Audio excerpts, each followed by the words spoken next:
This is my ancient PC from '01. It's my favorite PC, as you know, it was the first one in my collection. Although not gotten in '01, gotten in about 2 years, maybe more ago, I don't remember. I got it from someone for free because they didn't want it, because it's a PC from 2001. I'm the probably one of many who wanted this, but it's not the best of time accurate, and it's just mine. I love it.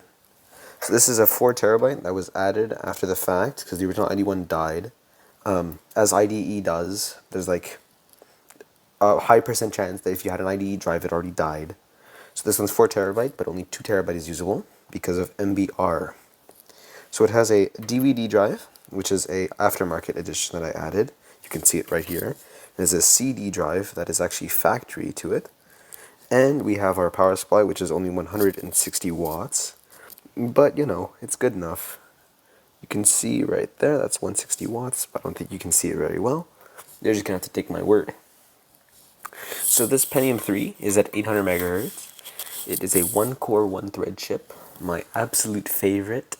It is very terrible, and it can't even run Half-Life, mainly because of this terrible GPU, but I'm going to get into that afterward. I have overclocked this to 1 gigahertz, and it wasn't that hard, actually. I just increased the voltage. And we have 2 DIMMs of 256, which is, I think, probably original one shipped with 128, and was upgraded, but I can't tell. I wasn't the one who did that. And then we have the factory overclocking switches, which are manual, or you can get them in BIOS. We have our GPU, which is only, I think it's an ATR Rage Expert 2000 Pro. It is a 16 megabyte chip, so it's about 1,000 times less VRAM than a 5080, I'd say. We have our Sound Blaster Live, which includes all your nice things and a game port. And of course I have my sound hooked up from the Sound Blaster to my DVD drive. And we have our modem card and our Wi-Fi card, which only supports 2.4 gigahertz. And our modem card, I couldn't care less about. Mainly used, no, I think it's actually an Ethernet card. Yeah, it's an Ethernet card, which I still couldn't care less about. It is an Asus CUSL2. It is its max memory, and the best CPU can go is a 933 megahertz Pentium 3. So we're not too far off, and the overclocking is already good enough. And that's really it. Other than these modifications that weren't done by me, they were done by the previous owner, which actually can be pretty useful because you can put 128mm fans in here. So if ever I need to increase the airflow, I can just do that because it only has one fan, being the CPU fan. And yeah. Oh, and it has 3 USB ports, each 1.1. So no, 1.0, which is pretty fun. So oh yeah, floppy drive too. Kind of forgot that too. So we can get into Windows now. Woohoo! All right. So this is the full back of the ancient PC. So what I'm going to do now is plug in every single port. So we have our standard VGA, even though it's a little thick. But VGA is VGA. Then we're gonna have to do our power cable. I don't actually know if it will reach. Yeah, it reaches, just barely. Because you can see I have the monitor set up in the back. And I have to, well, I want to show you guys the ports. Because, some of you guys might find that interesting. So here is our PS2 keyboard. My favorite one that I actually bought for this specific reason. And we have our USB cable for our mouse, because I have a PS2 mouse, I just don't want to use it because it's kind of terrible. It's made by Daewoo, which is now also a car company. So like I don't know if I want to use that mouse. It's also kind of split in half, so that doesn't seem too appealing to me. Well, here's our I/O. It's pretty plain. You know, Wi-Fi, Ethernet. This is sub, stereo, mic, line in, and think rear. Then we have VGA on board that doesn't work, parallel, serial, two USB, a PS2 and PS2, and then we have our power connector. That's really it for the back. It's not too interesting, but it's not too boring either. It's an ancient PC. So we're gonna move on to Windows after this. Well, yeah. Alright, so we have arrived at Windows after a few talking about the PC itself. So here we can see our front plate. It's very clean and beautiful and not yellow at all, with our factory OEM Sony one and our LG DVD with our three aforementioned USB ports, a floppy drive, and our reset switch, power button, and lights. So I'm just going to turn on at this point. And we're going to boot into BIOS.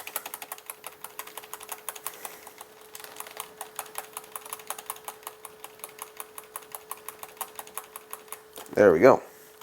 So as you can see, the time is correct. The installed memory is 512. It is at 1 gigahertz, and it was overclocked to 1.85 volts. No, yeah, 1.85 volts. And it used to be at 1.6 if I remember correctly.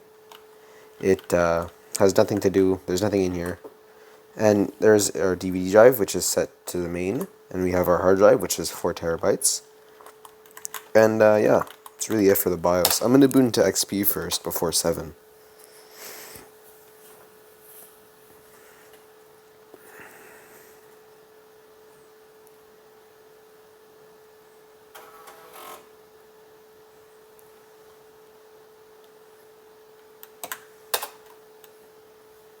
So we're going to CPU benchmark it when we get into Windows 7, because that's the only version of CPU-Z that's somewhat modern from 2017 that will work, which is pretty pathetic. Doesn't score too high. Big shocker. It's not going to be a surprise to anyone, I really hope. But in XP it runs pretty good. Just can't run Half-Life for the life of it. Like, I think if I threatened to unplug the power cable, it would still not be able to run Half-Life. Like, I'm pretty sure that's just because of the terrible GPU. Or maybe that I'm running Half-Life Source, but I've tested it with Half-Life just normal, and still can't even do that. So, yeah.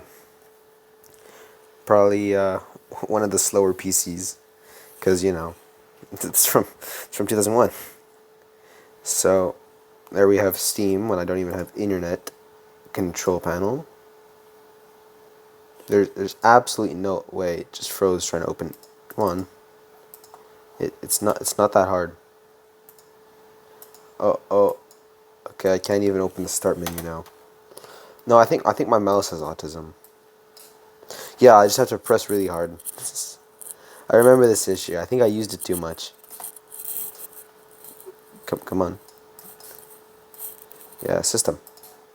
Hardware, device manager. Here. So, since you can't see it, I'm just going to read this out to you. It has a WDC, WD30. I'm not going to read all that. It's just a Western Digital drive. There's a Rage Fury Pro / Expert 2000 Pro by Microsoft Corporation, because I'm too lazy to get drivers. And of course, if it had iGPU, it would show up here, but it doesn't, because it's a Pentium 3. We have our 2 disk drives. Our floppy drive, you know, basic floppy drive. We have our monitors, which is just a random monitor. It's an Acer one. I mean, it's not bad. It's not good either. I would like to have a CRT, but you know, can't. Oh well, it is what it is. We have our Pentium processor, and we have our Sound Blaster Live. If we had speakers, well, if I went to set them up, we'd be able to hear, but I don't, because I'm lazy. And Windows 7 doesn't have drivers either, so that's cool. Now I'm gonna show you the amazing gameplay of Half-Life Source. It is terrible. Take my word on it. This is gonna be a while. So while I'm here, while we wait for the game to load, why don't you go drop a like and subscribe? It's perfect. If you've made it this far in the video, I'm sure you haven't, you know, clicked off. Would really appreciate it. Small growing channel, you know, first video. But yeah. We're still waiting. I had time to put that out, and we're still waiting.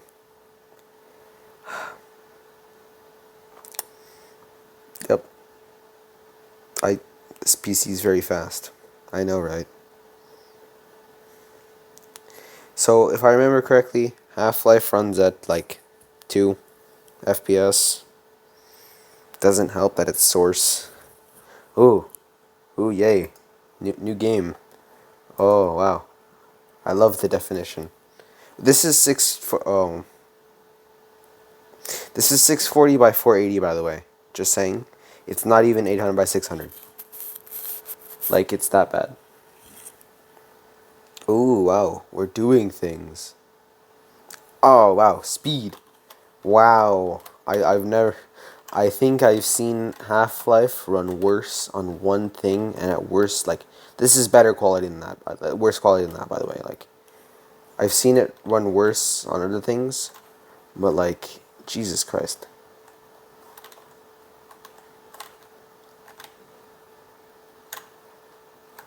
Wow. Speed.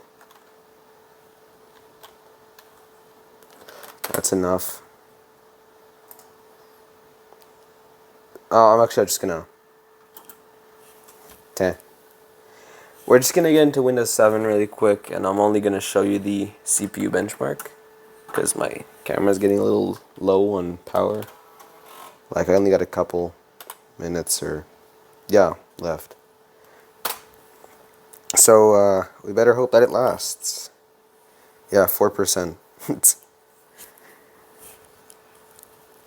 We have time, I think. I think I can get this before it dies.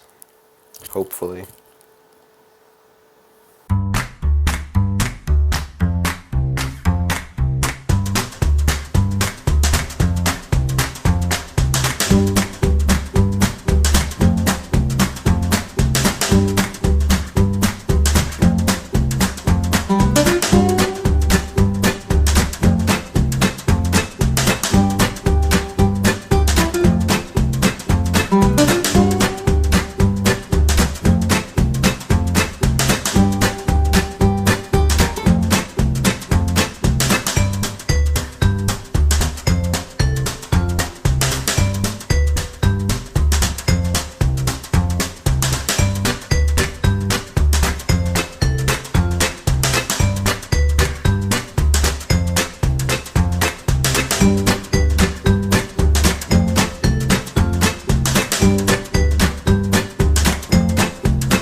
So we're back now.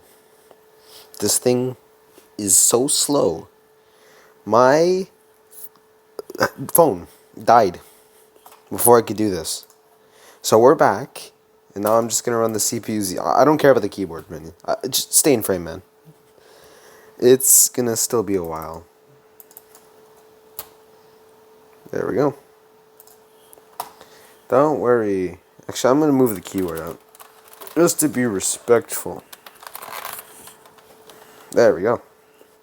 So we can see it is a 0.18 UM at 1.888 volts at a Pentium 3 800 megahertz, which is overclocked to 1 gigahertz.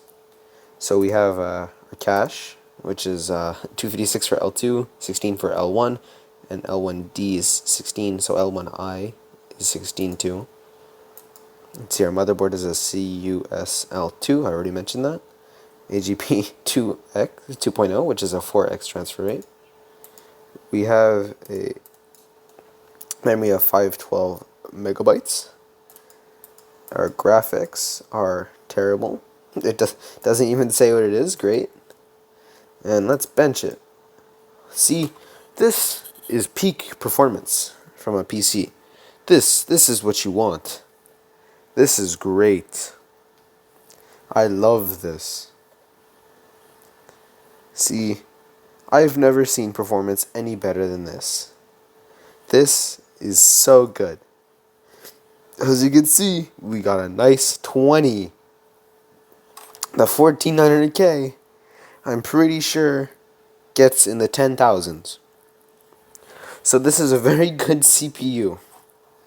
Even like a 3rd gen i5 would get 1,000. So with that, I'm going to end off this video, and I hope you have a great day or a great night depending when you're watching this. Goodbye.